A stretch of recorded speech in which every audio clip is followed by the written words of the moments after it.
Well, it looks as though I've been a bit stiff with the weather when it comes to my brewing because I checked the forecast and it claims that the next few days, well, the whole week is going to be quite cool. Top temperature of 28 degrees in a lot of cases. And so, yeah, I'm a bit unlucky there because really that's a much better temperature to do the brewing. I haven't given up on the brewing side of things, by the way, because I did actually research into yeast and found out that yeast can take quite high temperatures. So, look, I don't think I've killed the yeast. I just think there was a bit of a surge at the beginning of the fermenting process. It appears now that it's back to a normal sort of state. It's dropped a couple of degrees in the fermenter, so that's good news. Still a little high, it's in the 28-30 range. I prefer it to be one step lower than that, but still that's better than what it was. And when I shift the fermenter, the bubbles do come up through the airlock, and that's what I was hoping to see. It indicates that there's probably a bit of activity still happening, so fermentation does appear to be occurring. Now, as far as my plant growing is concerned, as you can see, one of my tomatoes is actually ripening. Wow, that's great news. And so I'm going to start to get a supply of my own tomatoes. This plant absolutely loves water. You just can't overwater this thing. It's got a really good crop of flowers now because that I've just kept watering. This is a sick looking plant. Now I don't know what that is, but something. Maybe I should do pyrethrum on it.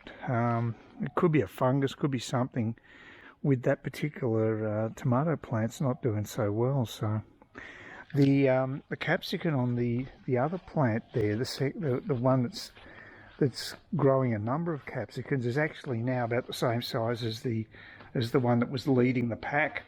So it's sort of leapfrogged ahead of it. So that's pretty good news. So as you can see quite decent size. That's the biggest one there, and that's the original one. It may be a touch bigger, but I transplanted that one. I don't know if it really likes being transplanted much. I think that might have caused some stress with it.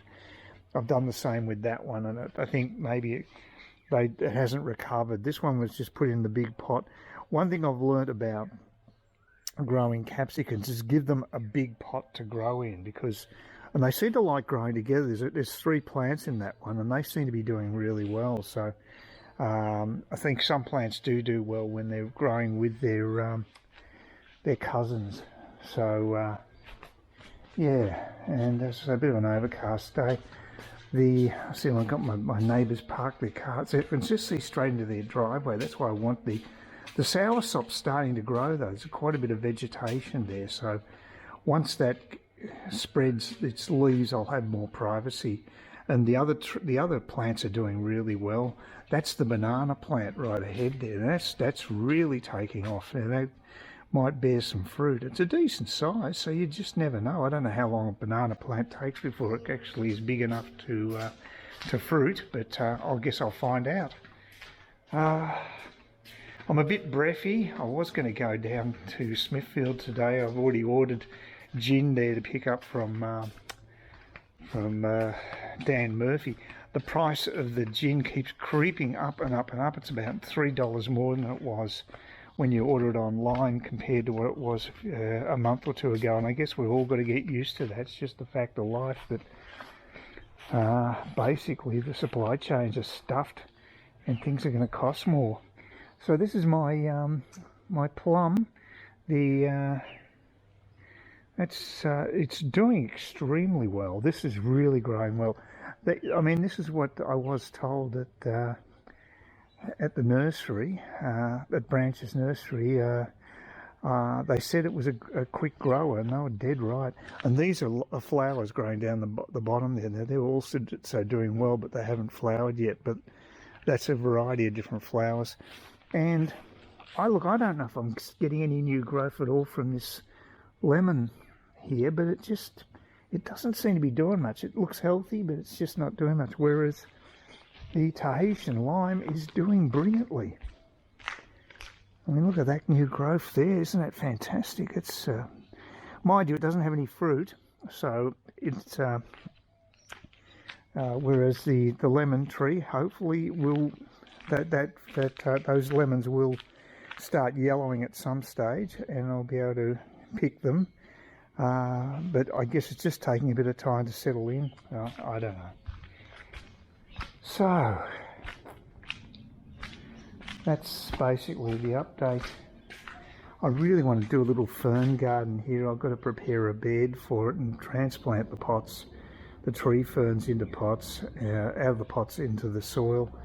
Make sure it's got a bit of friability, so it'll actually drain. But I think they'll do well there. So it's much more pleasant out here today. The weather's certainly quite good. Another frond had fallen. Ongoing problem. And I'm still waiting to hear back about my shares, those ones at MRM, NAB Trade or Computer Share. Neither of them have got back to me, so not good. But anyway, I'll just go and relax. Like I say, breathing's a bit not great, so it looks like it's going to be similar to what happened last time. It's going to take a few days for me to recover.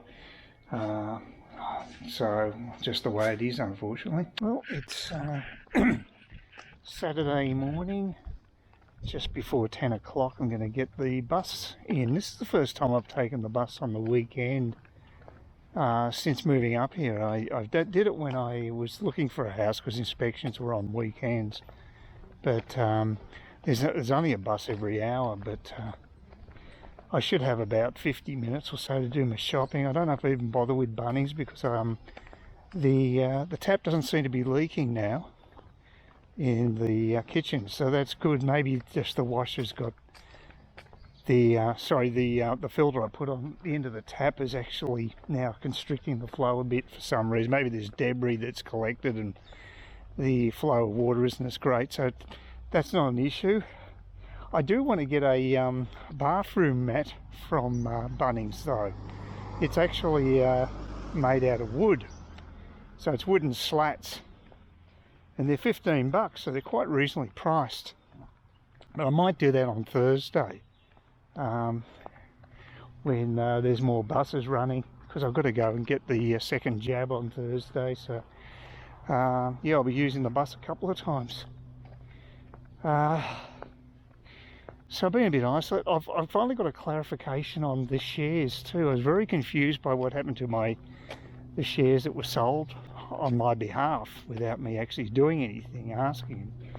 And I don't know why that's the default situation anyway. If they're going to ask you a question, you think that the one that requires anything to be done would be the one to change the situation. In other words, to sell the shares should be the thing you'd have to initiate rather than. So I think they just wanted to get.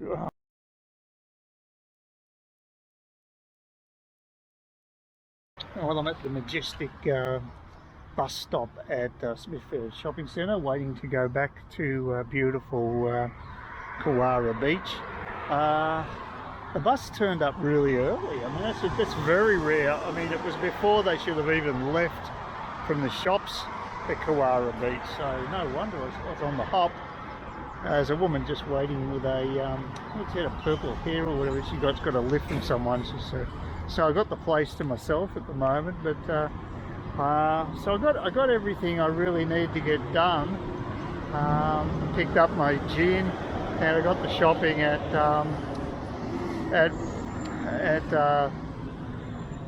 Woolworths. And the good thing is I picked up 4 cans of condensed milk, which is the sort of product I was looking for from Coles. So got a little bit of a buffer again. I've got 6 cans. I like to have lots of produce these days because supply lines are so stuffed.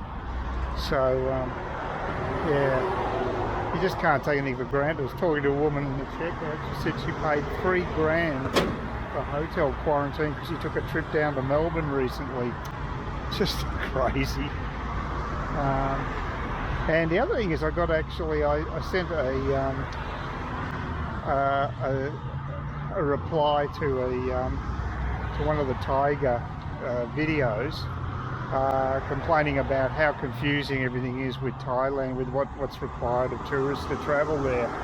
And they actually read it out on their feedback show, so that was something I didn't expect. So I'll show you that clip. Doug M says the Thai government seems to be doing everything in its power to confuse and discourage potential tourists from visiting the kingdom. Potential tourists like me want certainty before booking a trip. Mixed messages and rumours do nothing to instill confidence. Well, look, as the government go through this phase of changing things, there are going to be people who sort of fall between what was happening and what's going to be happening in the future. So as there are changes, as they reduce restrictions, which is what you want, there are going to be some confusions, but they are heading in the right direction, so let's celebrate that. And as things happen, there will be a little bit of confusion. Let's hope that the people at immigration and the medical teams who are there to meet you are all ready to make things as easy as possible. Good luck, Doug. Of course, Tim, I think, who's basically the guy who set up the Thaiger in Thailand, Tim Newton, he actually is originally from Melbourne himself, and he worked at 3AW, and he set up this this network for expats and tourists and what have you, called the Thaiger. Seems to be doing fairly well, but of course he has to take a fairly conservative line, because you don't want to rub the Thai government the wrong way, because they're obviously beholden to them, being foreigners running a news service. They could easily get their asses kicked or be banned or whatever.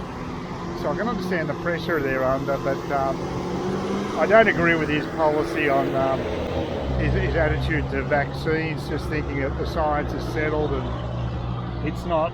We still need time to make sure that ones we're taking are actually safe.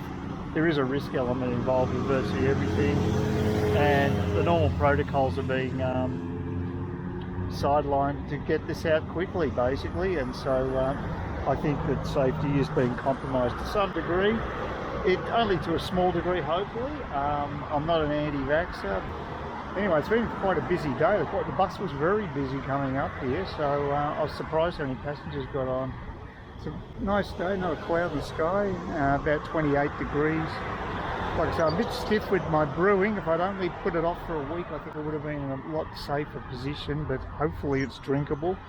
I might try bottling early next week, I think. Well, Sunday's 7 days, that's fairly safe. I don't know if I can be bothered going through the checking the density of the bloody brew, the specific gravity and all that crap. I think I'll just give it time. Like 10 days is very conservative. It's more than enough time for the yeast to have done its trick. So I think it should be safe to bottle it early next week. Please consider subscribing to my channel if you think there's anything there of use to you, or entertainment or whatever, and either do that or give me a thumbs up, or if you're feeling really energetic, do both. That'd be great.